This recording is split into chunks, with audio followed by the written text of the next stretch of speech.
After talking first to our Dr. Frank McGeorge, our first actual guest to discuss coronavirus on Flashpoint a year ago was a Henry Ford physician. So today, let's check in with another.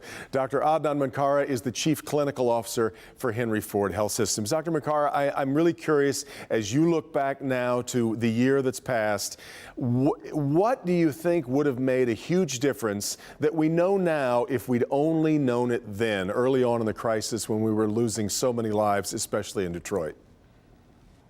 Thank you, Devin. So as we reflect back on our past year, this has been unbelievable for the world and for all of us.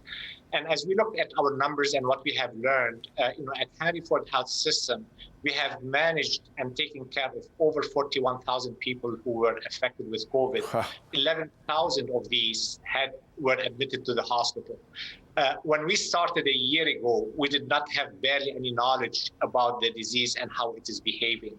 And there were decisions that we have made at that time and that we had to really rely on national guidelines that in retrospect, we probably could have done better in that respect.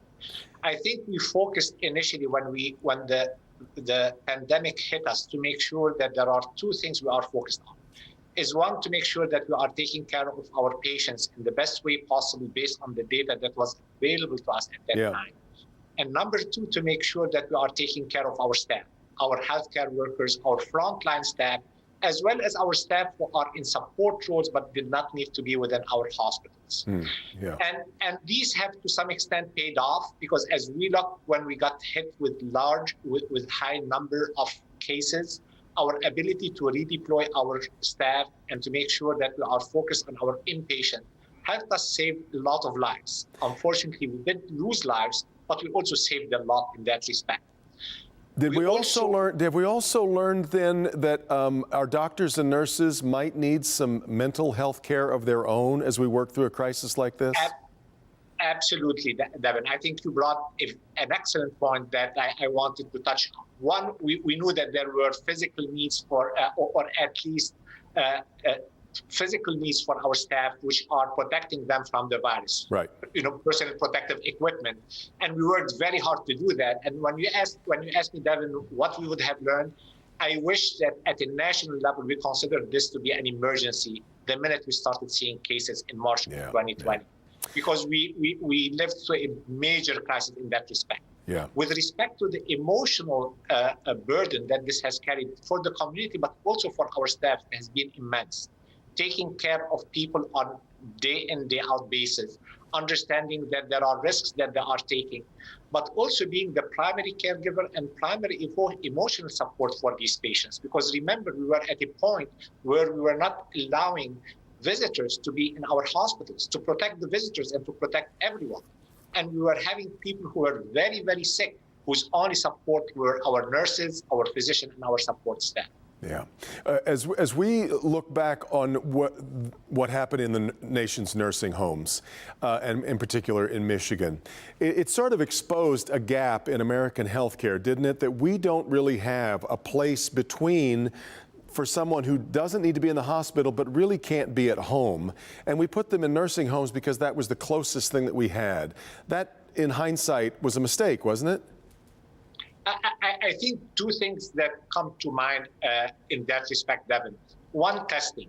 So when you ask me what are the things that we have learned, I wish that we had expediting our availability of testing and made it widespread much earlier than we did. Yes. Because we knew that this has, when we look at other countries that have adopted that approach, it made scientific sense, and we needed to do it in order to learn how the virus is spreading.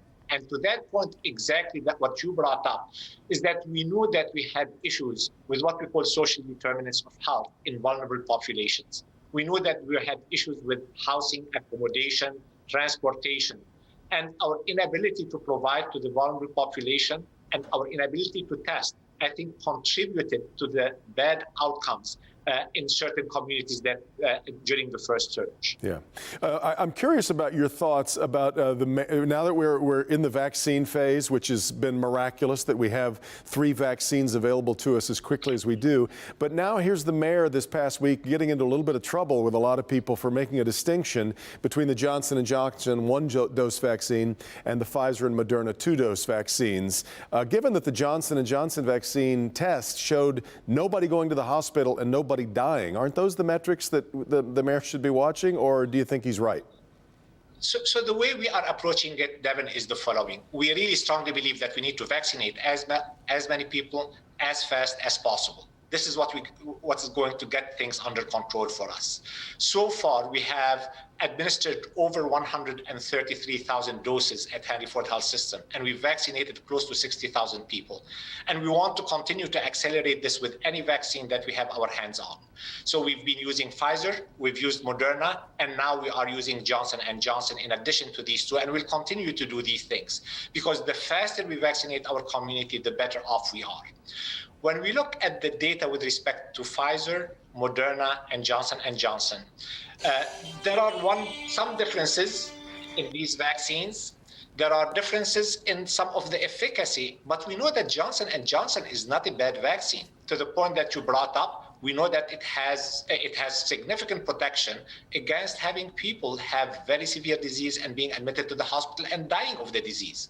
And to me, it is important for us to vaccinate as many people with the doses that we have. So this is where we are approaching it to say, whatever we get our hands on, we want to vaccinate people and make sure that we have what we call herd immunity, meaning the largest number of people in the community being immune to the disease. This is what's going to protect everyone. Dr. Adnan Mankara, that's a really good look back at the year that was, at least a bit of it. It's hard to encapsulate the entire year, that's for sure. Thank you so much for your time, and look forward to talking to you again soon.